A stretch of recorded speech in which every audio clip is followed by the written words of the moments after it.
Suv bu obi hayotdir. Suv eng ko'p iste'mol qilinadigan inson hayoti uchun zarur tabiiy modda.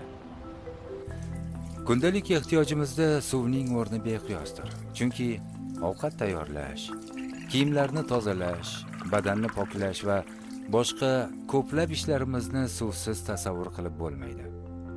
Suv insonning kisloroddan keyingi ikkinchi ehtiyoji hisoblanadi. Odamzod ovqatsiz 6 hafta yashashi mumkin, ammo suvsiz 1 haftadan ortiq umr ko'ra olmaydi. Odam hayoti davomida taxminan 35 tonna suv ichadi. Suv tabiatda 3 xil ko'rinishga ega, ya'ni qattiq ko'rinish, muz, suyuq va gaz ko'rinishi. Kurrai zaminimizning 3 dan 2 qismi suvlik bilan qoplangan bo'lishiga qaramay, faqatgina 2-3% chuchuk suv iste'molga yaroqlidir. Shu sababli hozirda insoniyatni ichimlik suvi yetishmasligi tashvishga solmoqda.